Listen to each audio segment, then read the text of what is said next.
What is up, Earth's mightiest subscribers? It's Ernie, Blerd without fear. Welcome back to the channel. Alright, so today's video, we are going to be talking about a beloved character. A lot of you have been asking me about this character for a while, and I kind of hesitate to do the video because there's not really a whole lot to talk about, but I actually did a little bit more digging, and I probably didn't do as much as I probably could have, but it seemed like I was just squeezing blood from a turnip and doing this. But I was able to find some interesting little tidbits. We're going to talk very briefly about the X-Men character, Spyke. That's right, we're gonna break him down, talk about what there is to know about him and all the interesting things surrounding this character and more. But first, let's hit that intro. Word to wise, grass only greener when it's fertilized. Gave them truth in these songs, they prefer to lies. Destiny beautiful, adrift in her purple lies. You can't see me, you Stevie, wondering how I reach more evolutions than Evie and make it look easy.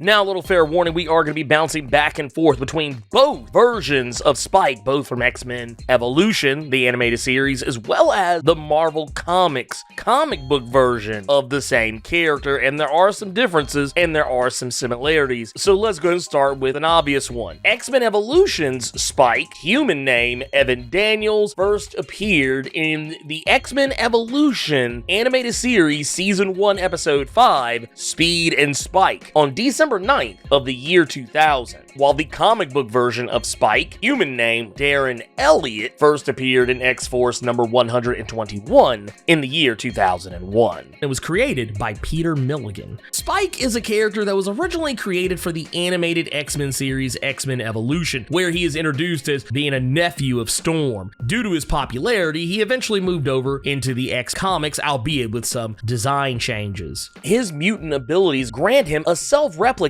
exoskeleton, something that is technically more of an endoskeleton since the bones actually emerge from within his body, but that is neither here nor there. Point of the matter is, his power is rapid bone growth, and he can extend and retract his bones at will however he desires, and he can fire them off from his body as projectiles. Because of the nature of how his powers work, and because of the bones protruding through his skin, his body has what is essentially a limited healing factor that seals and heals any wounds from his bones projecting through his body, but not really much of anything else. His powers would later evolve after drinking the Power 8 drink, which was initially meant to hurt mutants. It instead caused Spyke's powers to gain a secondary mutation, where he began growing bone plates out of his skin that acted as armor, similar to the X-Men character Marrow. He would also gain the ability to heat up the bones that he projects, causing them to be able to cut through much tougher material like steel and iron. Some have even guessed that this is where Charles Soule got the idea for Wolverine's Quotey Fingers Hot Claws during the Hunt for Wolverine story arc. Now, one caveat to these abilities is that after he gained the ability to create this near indestructible Quotey Fingers exoskeleton,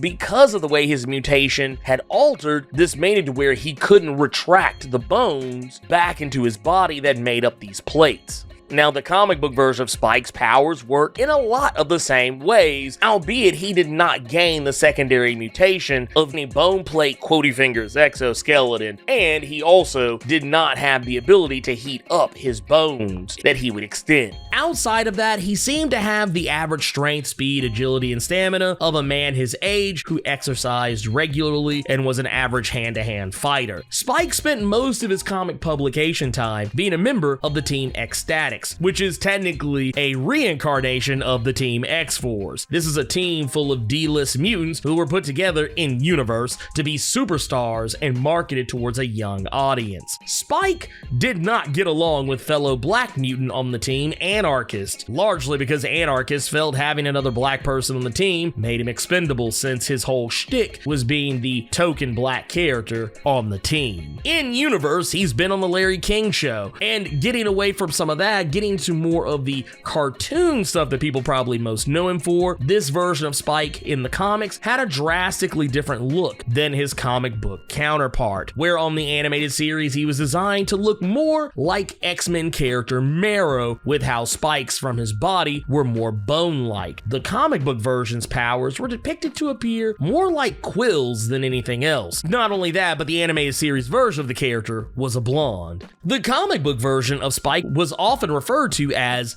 the Spyke, likely in reference to popularity of former WWE wrestler Dwayne "The Rock" Johnson at the time. His name was also spelled different too, where his X-Men Evolution version was spelled S-P-Y-K-E, whereas the comic book version is just S-P-I-K-E. Some other differences and similarities between the two different versions of the characters are very apparent once you take a look at them. For one, the comic book version of Spyke is older than Evolution's Spyke, who is roughly 15 when he first appears and is 18 by the time he exits the X-Men Evolution series. Whereas the Spyke in Marvel Comics is never directly given an age, but is very obvious that he is not a teenager. Evolution Spyke is also the nephew of X-Man Storm, as noted earlier, so duh, there's that. The comic book version of Spyke is never an X-Man at any point. Evolution's Spyke is an X-Man. And unlike his comic book counterpart, anytime he makes holes in his costume using his abilities, the holes are instantaneously patched up when the spikes retract or are removed. The comic book version of Spyke has more control over his abilities, but also has a lesser version of Spike's abilities. Also, Spyke from X-Men Evolution drinks a copious amount of milk due to his rapid bone growth. The comic book version of Spyke likely does the same, but it's never explicitly stated. Now, before we get into Spike's media appearances beyond the obvious, X-Men Evolution Spyke was originally meant to be Iceman Bobby Drake, but it was dropped for Spyke because the creative team wanted more diversity on the show. The last time we actually see the comic book version of Spyke is in X-Force Volume 1, number 128, where Spyke is killed, and a very interesting postscript to that is that the in-universe news media for Marvel Comics completely dismisses his death, saying that he simply just wasn't famous enough for anyone in America to care about him dying. Now, this was back in 2002. Since then, the mutants of Krakoa have created Resurrection, and for whatever reason, he has not been seen, though other Ecstatics members have been. Characters like Dupe and supposedly Anarchist. So who knows? Maybe we'll see the character make a return, and who knows? Maybe he will be a little bit more like his animated series counterpart. Who knows? And heck, I wouldn't even hold my breath considering that, the character's stock is not exactly incredibly high right now. Outside of X-Men Evolution, where he's voiced by Neil Dennis, Spyke has not really appeared in any other media, though versions of Spyke exist if you look hard enough and squint. In the Foxmen film, X-Men The Last Stand, a character played by actor Lance Gibson has a brief fight sequence with Hugh Jackman's Wolverine growing spikes from his body and throwing them at him as weapons. This character is named Spyke, but is not really the same character. Another possible version of him that appears in the Foxmen universe is in X-Men Days of Future Past. A character simply named Daniels is played by Ja Smith Johnson and may or may not be a version of Spyke from X-Men Evolution. This version is a mutant who fought in the Vietnam War and, quotey fingers, works for William Stryker, as much as a mutant can actually,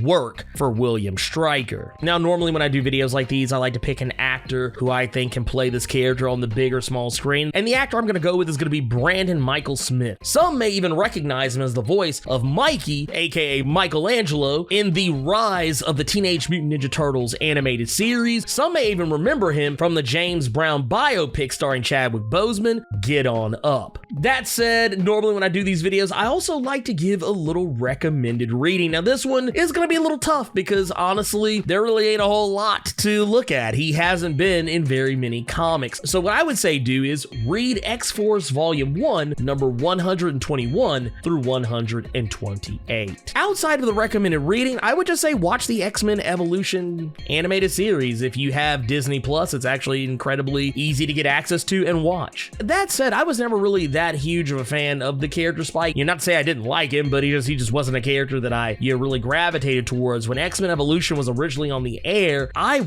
wasn't really into that animated series. It just, for whatever reason, didn't grab me, but I have actually enjoyed it recently when I went back and gave it another fair chance. But for the most part, it was just a show to me way back then. It's kind of the same way I felt about Batman Beyond. These were shows that came along at a time where I just wasn't the target audience that they were shooting for, so I don't have the same nostalgia for it that other people might. great. Beyond that, though, I do think he's a cool character, and I would like to see him brought back and see if maybe Jonathan Hickman or, you know, whatever other writer in the X corner of the Marvel Comics creative team, see what they could come up with for this character. I'm almost surprised a character like him hasn't popped up on something like X Factor, which, to be fair, this is kind of what they do. They look into mutants who are missing or have not been resurrected, so who knows, maybe he'll pop up there. But anyways, if you enjoyed this video, Hulk smash that like button, and make sure to share this video all over the internet with all your friends so they'll know how you leveled up your comic book big brain in regards to Spyke in both the Marvel Comics continuity and X-Men Evolution, the animated series. On your way out, make sure to hit that subscribe button and let me know what you think about the character Spyke, regardless of whether it's the animated series or the comics. Have you always known about this character, or are you today years old finding out about them? Keep it plus ultra and sound off in the comments.